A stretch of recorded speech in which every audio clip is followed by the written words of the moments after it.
एक छोटे से गांव में एक प्यारी सी नानी थी जिनकी कहानियों में जादू था। हर शाम जब सूरज अपनी ज्योति बिखेरता, गांव के बच्चे उनके किनारे एकत्र होते थे। बच्चों के चेहरे पर नानी की कहानियों की उम्मीद की चमक होती थी। वो अपनी 40 सालों की ज्ञान और अनुभव के साथ कहानियों को बुनती थीं। एक दिन गांव के बच्चों के बीच जोरदार झगड़ा होने लगा।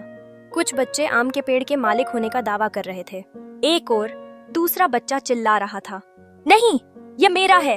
आम का पेड़ गांव का सबसे बड़ा और मीठा पेड़ था और बच्चों के झगड़ने से पूरे वातावरण में उदासी छा गई। शोर सुनकर नानी ने दरवाजे से बाहर आकर एक दयालु मुस्कान दी और पूछा, बच्चों, क्यों झगड़ रहे हो? बच्चों ने एक साथ अपनी बातें नानी को बताई। नानी ने बच्चों को पेड़ के पास ले जाकर समझाया, यह पेड़ किसी एक का नहीं है, यह तो पूरे गांव का है। अगर तुम सब मिलकर इसकी देखभाल करोगे तो यह सबके लिए मीठे आम देगा। नानी की बात सुनकर बच्चों की आंखों में एक नया प्रकाश आया। उन्होंने समझा कि साझा करने से ही खुशियां बढ़ती हैं। बच्चों ने तुरंत अपने झगड़े को भुला दिया और मिलकर आम के पेड़ की देखभाल करना शुरू किया। हर रोज वो पेड़ को पानी देते, उसकी शाखाओं को सही करते और आम की सुरक्षा करते। उनकी मेहनत रंग लाई। कुछ ही दिनों बाद पेड़ पर ढेर सारे आम लग गए। जब आम पक गए तो सब बच्चे खुशी से झूमने लगे।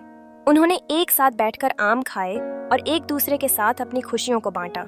नानी ने उनके चेहरे की मुस्कान देखकर कहा, जब हम मिलकर रहते हैं तब खुशियां भी बढ़ जाती हैं।